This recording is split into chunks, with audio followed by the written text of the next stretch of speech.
दोस्तों इस वीडियो में हम लोग बात करने वाले हैं सिक्स्थ फेज और सेवन्थ फेज से जुड़ी तमाम उन अपडेट्स के बारे में जो जानना लाजमी है।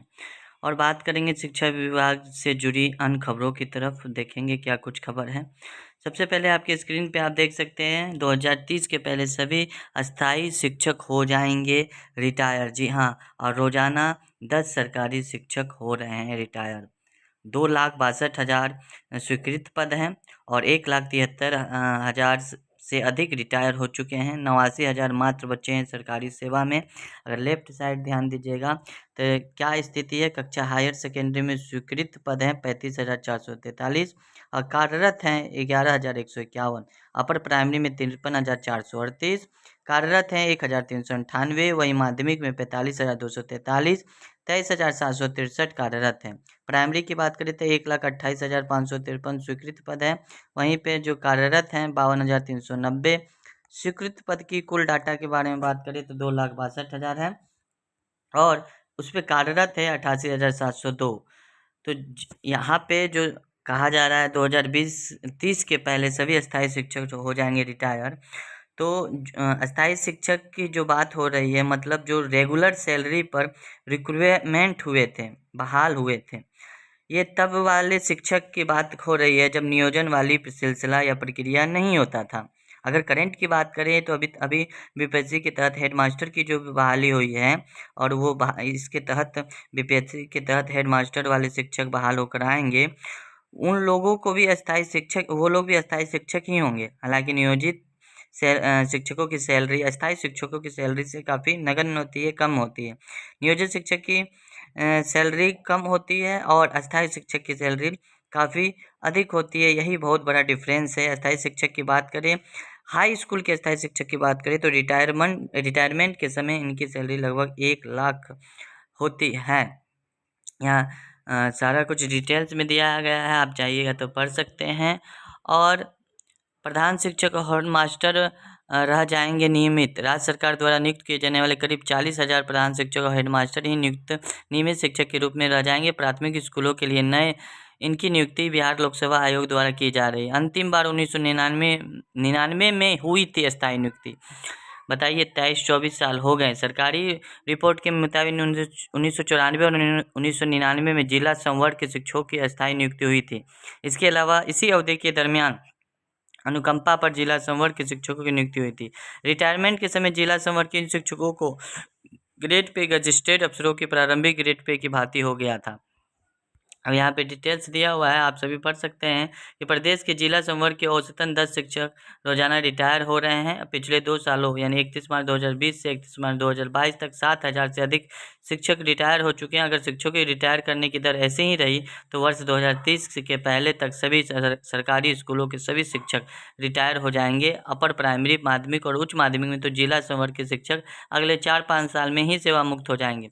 जानकारी के मुताबिक प्राइमरी, अपर प्राइमरी, माध्यमिक और हायर सेकेंडरी कक्षाओं में मात्र 89,000 अस्थायी शिक्षक ही रह जाएंगे। यह सभी अगले 10 साल के पहले रिटायर हो जाएंगे।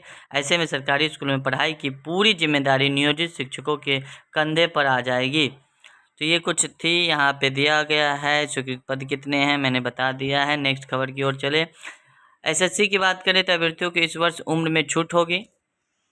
आप देख सकते हैं, डिटेल्स पॉज करके पढ़ लीजिएगा। सिविल सेवा के अभ्यर्थियों को उम्र में सीमा में छूट नहीं है। ये कोरोना के कारण उम्र में छूट दी गई है एसएससी वाले कैंडिडेट्स की। यहाँ पे 7वें चरण से जुड़ी एक खबर है कि शिक्षकों की 7वें चरण की बहाली पर अब तक निर्णय नहीं है। 7वें चरण की बहाली को लेकर सभी प्रक्रियाधीन है। इस संबंध में सब अभी औपचारिक रूप से कोई घोषणा नहीं की गई, इसकी सूचना दी जाएगी, ऐसा कह रहे हैं Deepak Kumar Singh, additional chief secretary शिक्षा विभाग। वहीं पे जो अश्वनी पांडे है, प्रदेश प्रवक्ता टीईटी एसटीटी उत्तीर्ण नियोजित शिक्षक संघ बिहार के, उनका कहना है कि 7वें चरण की बहाली को लेकर अभ्यर्थी शारीरिक और मानसिक तौर पर पीड़ित है। इस दिशा में सरकार का रवैया बेहद स्थिर है। सरकार की ओर से शैक्षणिक स्तर को बेहतर करने के लिए कुछ नहीं किया जा रहा है। प्राइमरी की बात करें तो प्राइमरी में बहुत सारी वैकेंसी, उसमें सोचने वाली बात नहीं है। लेकिन जो सेकेंडरी वाली वैकेंसी है उसमें सरकार अब तक अपना रुख साफ नहीं की है और ऐसा कहा जा रहा है कि छठा चरण अभी पूरा नहीं है, और छठा चरण पूरा नहीं है तो सातवें चरण की सेकेंडरी की भी उम्मीद नहीं की जा सकती। यह विडम्बना ही है कि एक और शिक्षक के लाखों पद रिक्त हैं तो अभी तक छठे चरण की बहाली पूरी तरह नहीं हुई। इस प्रक्रिया चल रही है। इस चरण के अंतर्गत माध्यमिक और उच्च माध्यमिक स्तर के शिक्षकों की बहाली बची हुई है। इसे मिलाकर करीब 30,000 से अधिक शिक्षकों की बहाली लंबित है। इसे लेकर अभ्यर्थियों में काफ़ी मायूसी है। सोशल मीडिया पे आक्रोश दिख रहा है, वो ट्विटर हो या फेसबुक हो। एक और शिक्षा विभाग की ओर से प्राथमिक शिक्षकों की बहाली को लेकर कार्य धीमी गति से चल रहा है, तो दूसरी ओर सातवें चरण की आस लगाए बैठे अभ्यर्थी, उनके भीतर आक्रोश लगातार बढ़ रहा है। खासतौर पर सोशल मीडिया पर सभी मुखर होकर शिक्षा विभाग को ट्वीट कर रहे हैं, टैग कर रहे हैं। इन दिनों बिहार नीड्स प्राइमरी टीचर्स नाम से हैशटैग से सभी अभ्यर्थी जुट रहे हैं। अभ्यर्थियों की मांग है कि सातवें चरण की बहाली को लेकर सरकार को नोटिफिकेशन जारी करना चाहिए। यदि बहाली में विलम्ब होता है तो शिक्षा की गुणवत्ता में लगातार गिरावट ही दर्ज किया जाएगा। ये सभी है बिहार के प्रारंभिक स्कूलों में क्लास 1 से लेकर 8 वर्ग के लिए सातवें चरण की बहाली को लेकर कोई निर्णय अभी तक नहीं आया है, और यही कारण है कि छठे चरण की बहाली में छूट गए करीब 50,000 से अधिक अभ्यर्थियों को इसमें शामिल किया जाएगा, और लगभग सभी अभ्यर्थी इसकी इंतजार कर रहे हैं। सातवें चरण की बहाली में पदों की कुल संख्या लगभग 1.25 लाख है। हालांकि जब तक शिक्षा विभाग पदों की घोषणा नहीं कर देती है तब तक इसकी पुष्टि नहीं की जा सकती है। शिक्षा विभाग के निर्देश पर सभी जिले जो अपनी अपनी जिले की शिक्षकों की रिक्तियों की डाटा भेजे हैं, कई जगह से गलत भेजी गई है डाटा पटना सचिवालय शिक्षा विभाग में। यहाँ पे आप देख सकते हैं, त्रुटिपूर्ण रिक्ति भेजने वाले डीओ के विरुद्ध कार्रवाई करे सरकार। सातवें चरण के प्रारंभिक शिक्षक की नियुक्ति के लिए जिलों से निदेशालय को भेजी गई त्रुटिपूर्ण सूची मामले में बिहार प्रारंभिक युवा शिक्षक संघ ने कड़ी आपत्ति जताई और सरकार से जिला शिक्षा पदाधिकारियों के विरुद्ध कठोर कार्रवाई करने की मांग की है। बाकी आप सब डिटेल्स में पढ़ लेंगे। कुछ ऐसे हैं जो क्या कहता है, जिला शिक्षा पदाधिकारी जो शिक्षकों की रिक्ति त्रुटिपूर्ण भेजे हैं सचिवालय, जिसके कारण काफ़ी अभ्यर्थी खफा हैं और शिक्षा विभाग से गुहार किए हैं कि उनके विरुद्ध कार्रवाई की जाए। सातवें चरण में शिक्षक बहाली सभी जिलों से विभाग को मिली है 1,29,000 रिक्ति। प्रारंभिक शिक्षक भर्ती मधुबनी में 9,155, लखीसराय में 2,274 पद हैं। कहाँ कितनी खाली हैं ये देख सकते हैं, इसका स्क्रीनशॉट ले सकते हैं आप। न आवेदन, न काउंसलिंग और न ही चयन सूची में नाम, और नियोजन प्रक्रिया की अनदेखी कर स्कूलों में पढ़ा रहे हैं 4 फर्जी शिक्षक। फर्जी की बात करें तो बिहार इसमें आला दर्जा है, आला स्तर पर है।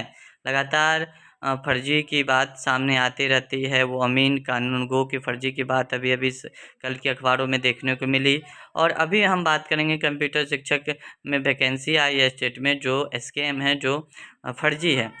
यहाँ पे बोला जाएगा किरकिचिया के प्रारंभिक आदिवासी टोला, पासवान टोला और किरकिचिया मधुरा में हुए हैं बहाल।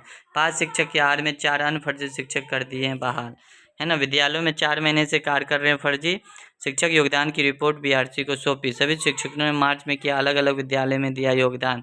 इसको आप ना अच्छे से पढ़ सकते हैं। फार्गुसन बीओ कार्यालय में 4 फर्जी शिक्षक को बहाल करने का भंडाफोड़ हुआ। इन अभ्यर्थियों की न तो काउंसलिंग हुई और न ही नियोजन इकाई की चयन सूची एवं जिला सूची में इनका नाम है। पिछले 4 महीने से ये शिक्षक अलग अलग विद्यालय में काम भी कर रहे हैं और अब जाके ये पकड़े गए हैं। तो ये कुछ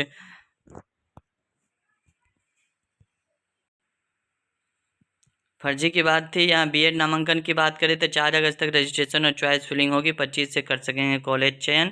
11 अगस्त को आवंटित कॉलेज की सूची होगी जारी। और कंप्यूटर शिक्षक भर्ती का फर्जी विज्ञापन निकला है, और ये फर्जी विज्ञापन जिसके कारण विद्यार्थी काफ़ी परेशान थे। कुछ विद्यार्थी ने इसमें आवेदन किया है। जिस विद्यार्थी आवेदन किया है वो इनके खिलाफ एफआईआर दर्ज करें। और 1970 इसे यहाँ पे देखिए, यहाँ पे बताया गया है विज्ञापन जो निकाले गए हैं फर्जी, एकदम हूबहू जैसे विज्ञापन निकाली जाती है उस तरह से। तो कुल मिलाकर यही खबर है बिहार से, बिहार शिक्षा विभाग जगत से। जैसे ही कोई नया अपडेट्स मिलती है आपको इसी चैनल के माध्यम से अपडेट्स मिल जाएगी। बशर्ते आप चैनल को सब्सक्राइब कर बेल आइकन प्रेस कर दे। धन्यवाद।